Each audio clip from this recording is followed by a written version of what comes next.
Hola, bienvenido en Comprender, Aprender, Instruire. Dans cette capsule, nous allons voir l'alphabet et les nombres. Donc, commençons par l'alphabet. Donc, pour la lettre A, elle se prononce A comme papa. La lettre B se prononce B comme botella, qui est bouteille. La lettre C se prononce T comme cerveza, qui veut dire bière. Ensuite, il y a la lettre D qui se prononce D comme despacito, qui veut dire lentement.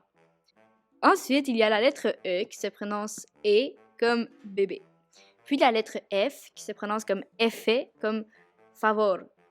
Ensuite, il y a la lettre G qui se prononce J comme gatelas qui veut dire biscuit. Ensuite, il y a la lettre H qui est H comme hambre qui veut dire faim. Ensuite, il y a la lettre I qui se prononce I comme idea qui veut dire idée. Pour la lettre J, elle se prononce un peu comme un R, donc comme jurar, qui veut dire jurer. Par la suite, il y a la lettre K qui se prononce K comme kilometra, qui veut dire kilomètre. Par la suite, il y a la lettre L qui se prononce L comme elargo, qui veut dire long. Ensuite, il y a la combinaison de deux fois la lettre L qui se prononce L comme heliover, qui veut dire pluie. Ensuite, il y a la lettre M qui se prononce M comme ematar, qui veut dire tuer. Ensuite, il y a la lettre N qui se prononce N comme noche.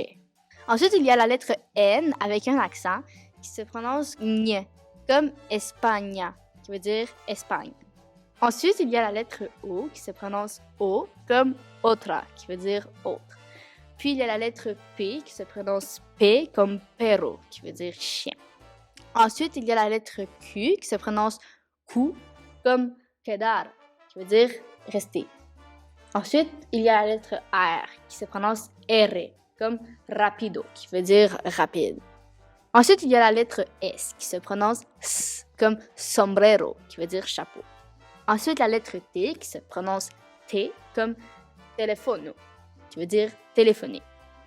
Ensuite, il y a la lettre U qui se prononce comme un U, comme universo, qui veut dire univers. Ensuite, il y a la lettre V qui se prononce V, comme viejo, qui veut dire vieille. Ensuite, la lettre W n'existe pas dans l'alphabet espagnol.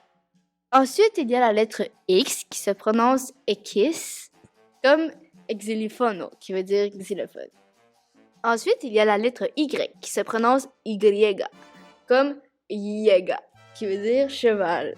Pour finir, il y a la lettre Z qui se prononce zeta, comme zapato, qui veut dire chaussure.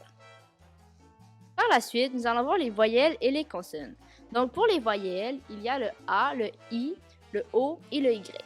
Alors que pour les consonnes, c'est le B, D, F, H, K, L, M, N, P, Q et pour finir T.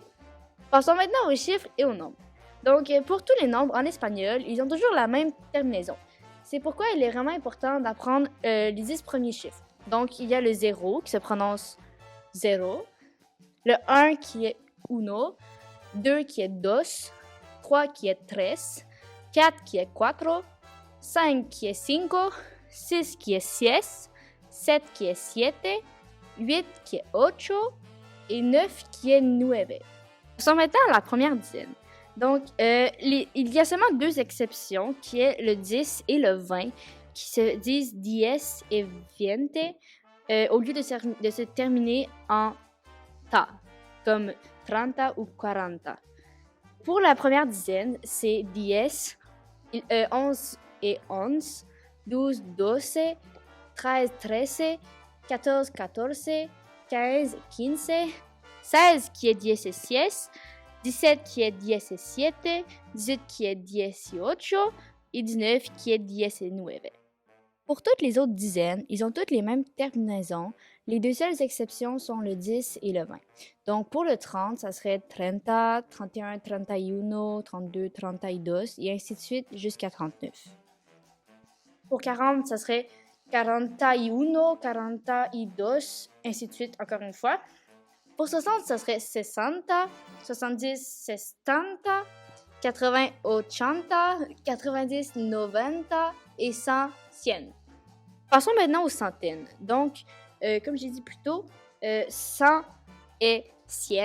Si on veut dire, par exemple, 101, ça serait 101 ou 101, 101, dépendamment de la façon dont vous voulez l'utiliser dans votre phrase. Ensuite, pour 120, ça serait 120. 200, ça serait 200. 300, 300. 400, 400.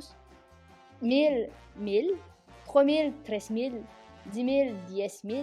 50 000, 50 000. Et 300 000, 300 000.